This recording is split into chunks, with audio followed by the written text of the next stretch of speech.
Joined by manager Luke Garrard before we welcome Scunthorpe United to the LV Bet Stadium, Meadow Park tomorrow. Luke, we'll just quickly touch on Tuesday, obviously a 1-1 draw up at York. Chance to watch that back and final thoughts on that game?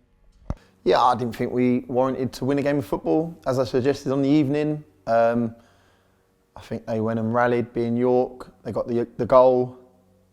Their fans got right behind them, and thankfully we scored in the time we did, because I think it would have been a lot harder to go and get a leveller. Didn't create enough. Probably second best for large periods of the game, but look, we've been quite dominant in recent weeks and we haven't got the results we wanted, so it's nice to get a bit of rubber to green and come away with a point. On reflection, a point on the road's great, it's just now we need to back it up with a win at home. Yeah, so it has now been 4 draws in a row. How are you actively trying to turn those draws into wins? As we have done, it's consistent. We work like a process we have here. We believe in it. It's great that we have maintained an unbeaten record in 2023, but we're not foolish. We got 13 draws, I think it is. I think we've only lost 7 games in 31. I think it's quite an incredible stat that we've drawn 13. And that's frustrating. You could lose 7 of them and win 7, you'd be a lot better off. So it is frustrating. We have to continue believing. I've spoken to the group yesterday and today about Scunthorpe and how we need to make sure that we're on the front foot and we take the game to them. We're at home.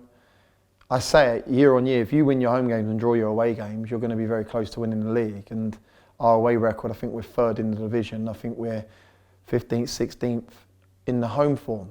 And we've got quite a lot of games to come. So we need to turn that around.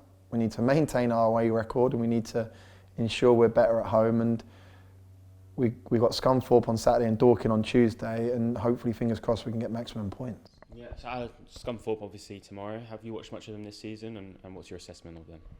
So I watched them live because of the national TV on Friday evening against Barnet, and then he had 15 days period where they didn't have a game, and then watched them against Dagenham, and then watched them against Wrexham.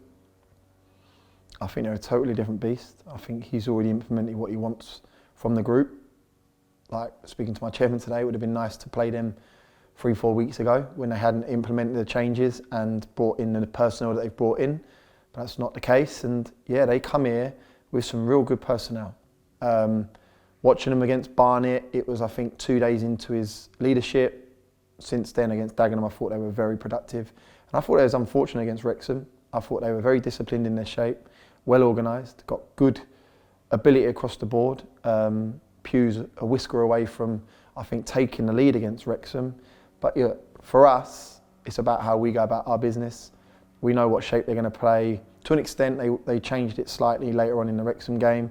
The personnel they have available, and we need to make sure that we're right on our game. And like I said to you, it's about bravery, about getting on the ball tomorrow, and about influencing it as best we can. And that's exactly what my message will be to the group come 3 o'clock. Obviously, we're in the middle of a very busy period. Still Saturdays, Tuesday coming galore. Have you sensed any tiredness or fatigue within your squad? There's going to be tiredness. There's going to be fatigue. It's about how we cater their weeks. I think we were very bright yesterday. We come right off it for the starting 11, done a session for the ones that needed it. Today was a short and sharp as it is every Friday. I speak to the group. I'm honest with them. I like them to think that they're honest with me.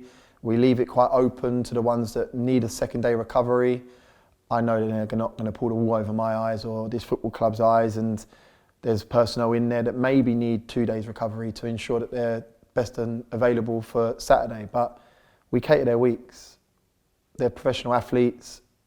They do put everything out there. I think we recorded our most stats in the Solihull game of 118 kilometres, complete across the team. I think since the turn of the year, in the words and the bits that we had with them, I think we've averaged 112 kilometres. That's a phenomenal amount of stats. So, and like you said, we're going Saturday, Tuesdays. It's relentless. There'll be changes tomorrow. Like I said, I have to utilise the squad, and there'll be people that are going to be upset with me. I'm doing it for the best of the team and the team that I feel is going to give us the best opportunity of winning the game of football. So you see that there was change on Tuesday, there was changes prior to that, and there's going to be changes this Saturday. And with the schedule, as you alluded to, there's going to be changes throughout Dorking, throughout Oldham, and throughout Maidenhead when we play them, because I trust this group, I believe in this group, and at any given time, I think any one of them that can play in the 11 will give us a good performance. And we need to make sure that we are all fit and available for the run-in, and we're not going to the same well as I suggest we did last year, and we need to ensure that there is a spark, there is a freshness to us, and that's exactly what it will look like tomorrow at 3 p.m. Just talking about the run-in, obviously the playoff race is something that's quite exciting for the whole league as well. The teams fighting for those spots. How do you lift up the squad, maintain that push for the playoffs? You just showed me a TikTok off air, and you're going to obviously go live with that. And your exact words were, "They're a great group. My job's very easy.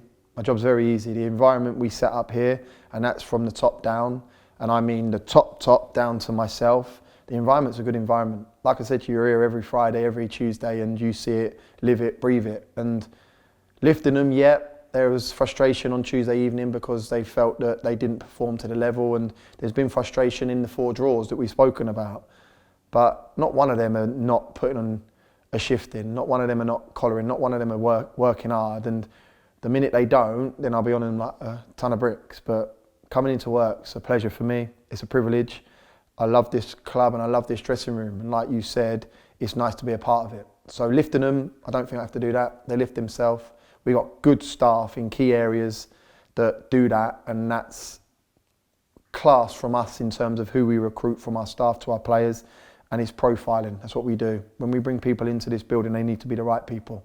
So for me, it's not about lifting them. My energy's high, the group's energy's high, and we're ready to go and get 3 points tomorrow.